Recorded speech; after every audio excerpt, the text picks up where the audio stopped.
ម៉ែម៉ែម៉ែម៉ែម៉ែមានការអីនាងយ៉ាម៉ែមិនក៏ផ្ទះបងថងថ្ងៃនេះអត់ចាក់សោអញ្ចឹងតិចលោមានអ្នកណាចូលទៅលួចអីទៅដឹងម៉ែមានអ្នកណាលួចស្អីគឺអាថងវាមកផ្ទះយូរហើយម៉ែឃើញវាដេកតាំងពីយប់មិញម្លេះហាថាម៉េចចុះមិនក៏ម៉ែមិនប្រាប់ខ្ញុំហើយចុះស្រីម្នាក់នោះមកដែរទេម៉ាក់ស្រីម្នាក់នោះជាអ្នកណាគេអូនេះឯងចង់មានន័យថាប្រពន្ធអាថងមែនទេចានឹងហើយម៉ែដូចជាមិនឃើញទេឃើញវាដើរចូលផ្ទះតែម្នាក់ឯងហើយសំខាន់មកតាំងពីយប់ម្លេះម៉ែសង្ស័យថាវាមានរឿងអីជាមួយប្រពន្ធរបស់វាម៉ែទេម៉ាក់អូយនេះខ្ញុំមិនសប្បាយចិត្តណាស់អញ្ចឹងខ្ញុំទៅរកបងថងសិនហើយណែនាងយ៉ាហើយនាងឯងចង់ដើរទៅណាចូលផ្ទះមកគ្មានអ្នកណាចាំផ្ទះទេបន្តិចទៀតម៉ាក់ទៅលក់អីវ៉ាន់នៅឯផ្សារម៉ាក់អីម៉ាក់ចាក់សោផ្ទះសិនទៅខ្ញុំមានកូនសោហើយ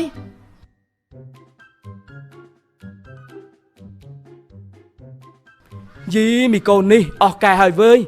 មិនដឹងថាអាថងនឹងវាមានមុនស្នេហ៍ស្អីបានជាធ្វើឲ្យនាងយ៉ានេះងប់ងល់នឹងគេដល់ថ្នាក់នេះគេមានប្រពន្ធហើយនៅតែដកចិត្តពីគេមិនរួចទៀតចំមែនហើយមើលទៅប្រហែលជាកម្មរបស់កូនខ្ញុំហើយហាអ្នកណាទេមកនឹងអូគឺអ្នកសំតាអាឡូអ្នកសំមានការអីដែរនេះទេមកខ្ញុំមានការអ្វីថាម៉េចអញ្ញាថោចុះត្រួតពិនិត្យសណ្ដាប់ធ្នាប់តាមតូបចប់ហើយតូបខ្ញុំដៃវ៉ាន់រាយប៉ៃពេញនឹងធ្វើយ៉ាងម៉េចទៅចាស់ខ្ញុំនឹងប្រញាប់ទៅមិនបានទេខ្ញុំត្រូវតែប្រញាប់ទៅផ្សារ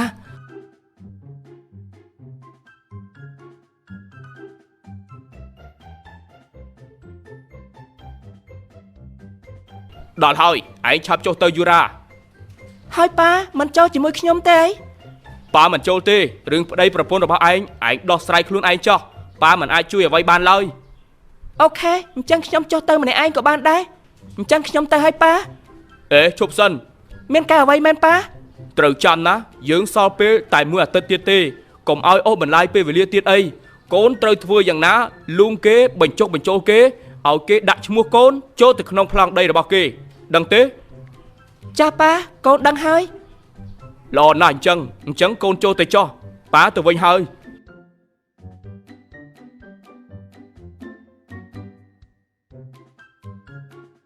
ហើយនេះឲ្យខ្ញុំទៅលួងមនុស្សប្រុសម្នាក់នោះយ៉ាងម៉េចទៅ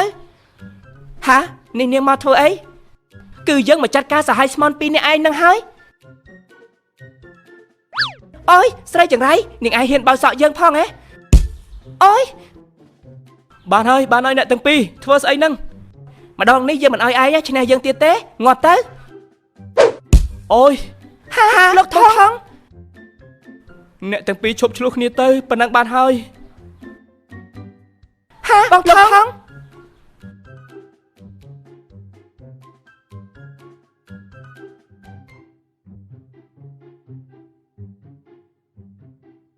បងថងកុំកាត់អីឲ្យសោះណា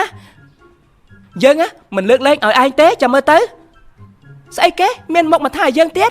ដែលថងខ្លាចតែជាបែបនេះព្រោះតែអ្នកណាបើនាងមិនយកធោផ្កាមកគប់ដាក់យើងទេគេក៏មិនរងរបួសជំនួសយើងអញ្ចឹងដែរមកពីនាងរករឿងយើងមុននៅសុកមិនក៏មកបោចសក់យើងចុះអ្នកណាឲ្យនាងទៅស្និទ្ធស្នាលជាមួយប្តីរបស់យើងធ្វើអ្វីជាសិទ្ធិរបស់យើងវាយ៉ាងម៉េចនាងបានឲ្យអ្នកទាំងពីរកុំឆ្លោះគ្នាទៀតអីនៅទីនេះមិនទីពេទ្យណាឲ្យចេះគិតខ្លាចក្រែងចិត្តអ្នកដទៃផងមិនចេះខ្មាស់គេទេអីនោះលោកគ្រូពេទ្យចេញមកហើយហាលោកគ្រូពេទ្យតើបងថងយ៉ាងម៉េចទៅហើយអ្នកជំងឺគ្រុនក្តៅខ្លួនខ្ញុំបានដាក់ថ្នាំបញ្ចុះកម្ដៅឲ្យគេរួចហើយចំណែកក្បាលរបស់គេក៏បានដេររួចហើយដែរទុកចិត្តចុះណាអ្នកជំងឺគ្មានគ្រោះថ្នាក់អ្វីទេអូយធូរចិត្តបន្តិចបានលឺអញ្ចឹងសំណាងហើយដែលបងថងមិនកើតអីនោះអ្នកទាំងអស់គ្នាអាចចូលទៅមើលគេបានអញ្ចឹងខ្ញុំសូមទៅធ្វើការសិនហើយណាបាទលោកគ្រូអរគុណណា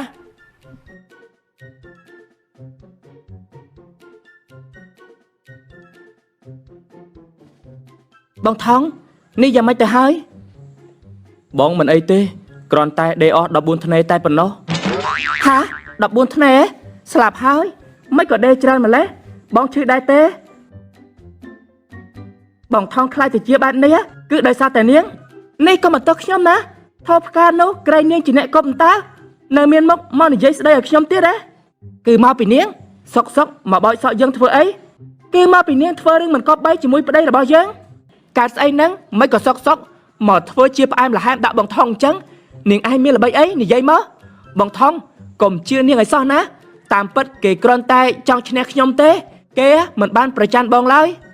ពីដំបូងខ្ញុំចង់ឈ្នះមែនតែពេលដែលឃើញបងថងសុកចិត្តយកខ្លួនឯងមកពាំងថប់ផ្កាជំនួសខ្ញុំរំភើបណាស់គ្មានមនុស្សប្រុសឯណាសុកចិត្តឈឺខ្លួនដើម្បីអ្នកដទៃអញ្ចឹងទេជឿខ្ញុំទៅណាបងថងចាស់ពីពេលនេះទៅខ្ញុំមានតែបងម្នាក់គត់ខ្ញុំមិនតាក់ទងជាមួយគេម្នាក់នោះទៀតទេ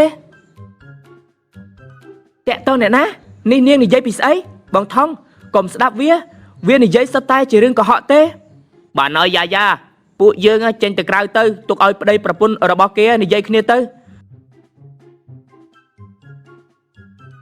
អត់ទេខ្ញុំមិនទៅណាទេលែងដៃទៅអាក្របលែងយើងមកកុំស្រែកទៅលែងយើងទៅនេះតើអ្វីដែលនាងនិយាយសុទ្ធតែជាការពិតមែនទេ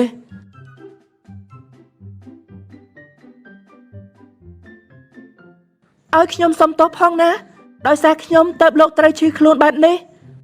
មិនអីទេក្នុងនាមជាប្តីរបស់នាងខ្ញុំត្រូវតែប្រឹងប្រែងឲ្យអស់ពីសមត្ថភាពដើម្បីការពារប្រពន្ធរបស់ខ្ញុំសុខចិត្តឈឺខ្លួនឯងមិនឲ្យប្រពន្ធរបស់ខ្ញុំរងរបួសឡើយព្រោះពេលដែលប៉ារបស់ខ្ញុំនៅរស់គាត់តែងតែប្រដៅខ្ញុំថាឲ្យខ្ញុំធ្វើជាមនុស្សល្អធ្វើជាប្តីល្អ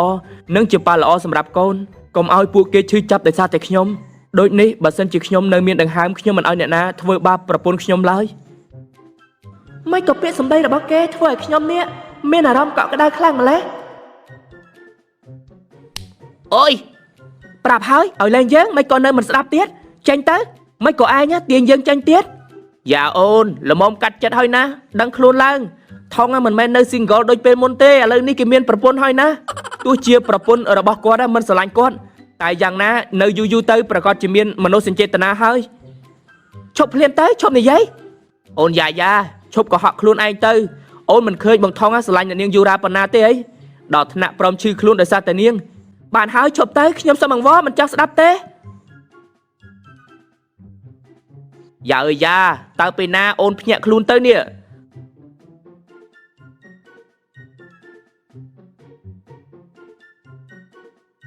បងឆាប់អង្គុយចុះសិនទៅខ្ញុំនឹងធ្វើអីឲ្យបងញ៉ាំថាម៉េចនេះនាងចេះធ្វើម្ហូបដែរគឺខ្ញុំទៅរៀននៅក្រៅប្រទេសរស់នៅតែម្នាក់ឯងក៏ទម្លាប់ធ្វើញ៉ាំខ្លួនឯងទៅព្រោះថាអាហារនៅទីនោះសិតតែជាអាហារប្រភេទអឺរ៉ុបខ្ញុំមិនចេះញ៉ាំទេខ្ញុំមិនអីទេអ្វីក៏អាចញ៉ាំបានដែរតែសំខាន់ក្នុងផ្ទះខ្ញុំគ្មានរបស់របរដែលនាងចង់ធ្វើម្ហូបឡើយអូមែនហើយអត់មានឈីសអត់មាននំប៉័ងអត់មានប៊ឺមិនអីទេនាងអង្គុយនៅទីនេះសិនហើយណាចាំខ្ញុំទៅធ្វើឲ្យញ៉ាំវិញមិនបាច់ទេបងកំពុងតែមានរបួសបងសម្រាប់ចុះណាចាំខ្ញុំជាអ្នកចាត់ចែងវិញខ្ញុំក៏ចេះដាំបបរដែរចាំបន្តិចទៅចាំខ្ញុំទៅធ្វើឲ្យចាំខ្ញុំទៅធ្វើឲ្យ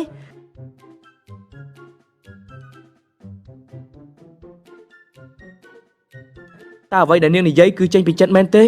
ឬមួយក៏សម្ដែងបោកប្រាស់ខ្ញុំ